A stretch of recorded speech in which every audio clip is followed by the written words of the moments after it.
say, my name is Saskia, I'm 17 years old. I turn 18 on the 17th of August, which makes me just under 2 months too young to vote in this referendum.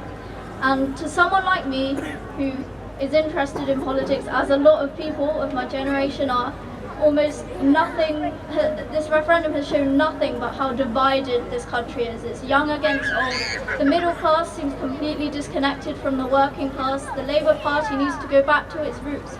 But I'm going to be really quick, and all I want to say is that overwhelmingly what I have seen from my generation is that people wanted to be part of the EU. People wanted to be inclusive. People wanted to be a part of this. And I just want to say, please don't lose hope in the younger generation, because we still want this, and we will still fight for this, and we still believe in this.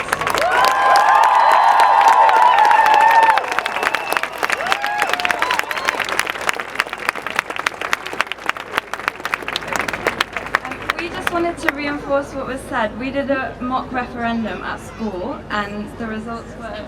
We had 90% Remain and a 75% turnout. So we do care about what happens, and we do want to stay in the EU. We're just too young to vote.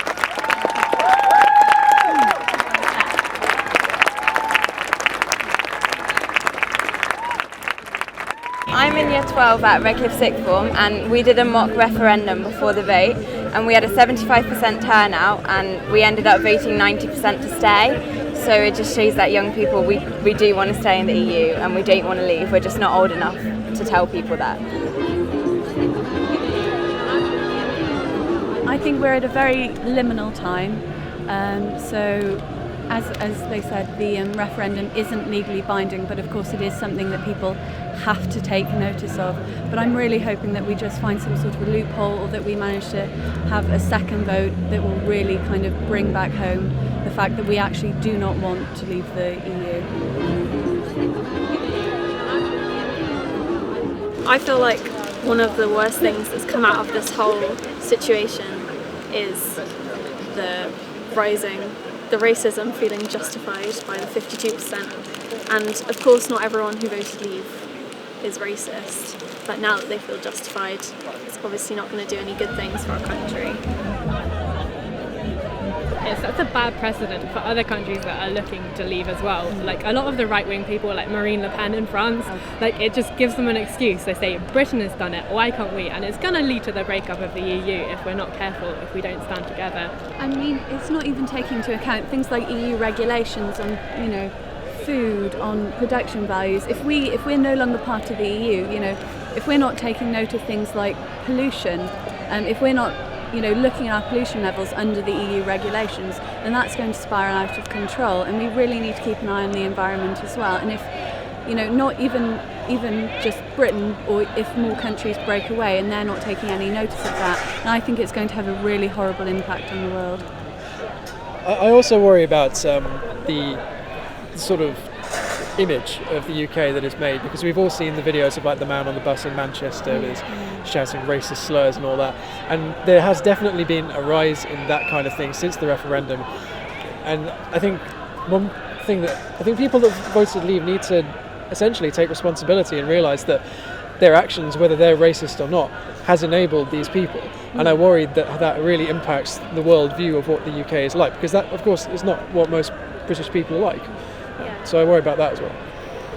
I feel more for the well-being and the safety of EU members living in the UK who didn't get a chance to vote and who now feel threatened.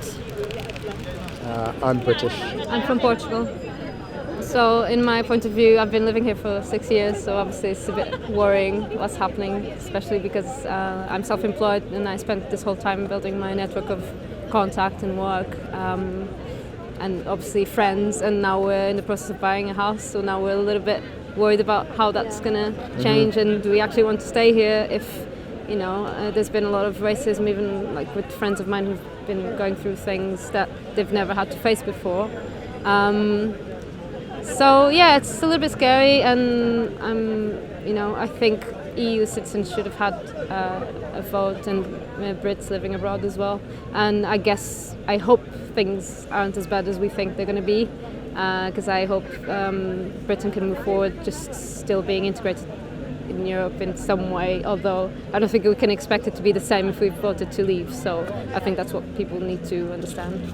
I mean, some of the people I've admired most in my personal life growing up, teachers, professors, bosses, colleagues, they've been European from outside Britain, and I don't understand why people think removing people who have such a potential to be inspiring and make a really positive impact on Britain, why people think that that's going to work out. It's just, you know, these people have all been wonderfully inspiring, and to take people away just because of their nationalities, I think it's senseless. I'd also like to make a little comment about the whole thing about the age divide, in that, like, I really hope that the outcome of this referendum and the fact that so many people are angry with it will actually make young people realise that voting really is important. Because at the end of the day, we are the age group that will have to live with the outcome of this the most, which is uncertain at best, depressing at worst. And, you know, the statistics show that of the young people that voted, most people wanted to stay in. But there weren't enough young people overall, so this is what happened. So yeah, I hope that young people take that into account in the future and they consider whether they're voting or not. A point on that is that in 2 years, if Article 50 is triggered this October, it takes 2 years for it to go through. In 2 years, there'll be 2 million more people that are of the age to vote who weren't eligible to vote this election. So, you know, it's void. The people that voted at the moment, you know, some of the ageing ones may not be here, and a lot of the younger ones will be here, and they didn't get a say. It's ridiculous. I think the age gap does make a difference, but I think it's easy to point fingers at the older generation who voted something like 65% leave, when actually the young people only had like a 45% turnout or something. So I think more young people need to turn up and realise that their vote matters. But the ones that did turn up and did matter, I did speak for the majority, which was to remain in the UK. I think I think if this does send a message to America, it's that the voting does matter and that everyone's going to turn up, and you've got to vote. If you're not voting for who you believe in, you've got to vote against who you don't believe in. I feel that obviously America is a much larger nation, but this event has been significant enough that it has caught their attention, but I don't know what this will mean for the campaign that's occurring there. It does terrify me in terms of the fact that that's also a potential, you know, leader of the free world, Trump. Not the best thing, shall we say, to be polite. I think he's supported Brexit. He's been like, oh, Brexit, shocking. I mean, I guess it's quite a pessimistic way to look at things, but I think the trouble with America is it's such a huge thing over there, the presidential election, that we probably can't do much to stop anything that's going to happen there, but we can do everything we can here. So, you know, if worse comes to worse and they get Trump, we can still at least try to stop people like Boris getting in. Yeah. I just really hope if we do end up leaving the EU, it doesn't set a precedent in America, because of course one of their hot topics is immigration, especially immigration from sort of Mexico and South America, and I'm really hoping that Britain does not inspire Trump, or does not inspire them to vote in a way to vote Trump in, because of course one of his main policies is anti-immigration, and I'm really hoping that if we do again leave the EU, that doesn't inspire him and inspire people to vote in favour of stopping immigration from South America into North America. In relation to that point about the immigration, that was another concern I had about people that voted in favour of leaving, that they looked at the immigration side of it without exploring what else it would mean, hence, you know, the stock market crash and the value of the pound falling, etc. All of that happened. They probably didn't expect it, and that concerns me most, because it does enable the racism, you know, even the somewhat rise that we've seen, unfortunately most of it caught on video. It upsets me personally, because being the daughter of first generation immigrants, it makes me wonder what if it had been like if this had been the case, you know, 30 years ago, what that would have meant for my parents, what that would mean for me now. And so that scares me for the future. 30 years from now, what does that mean for us if we do leave the EU? And based on the immigration thing, people are voting, because we don't want any more migrants here. If we want to keep our if we want to keep the pound strong, etc., we want to keep the economy strong, we're going to have to sign up to some of the EU rules anyway. We're going to have to join the European Economic Area if we want to make, you know, any inroads into trade. And with that comes free movement. We have to accept free movement if we want to accept that. So if they voted for nothing.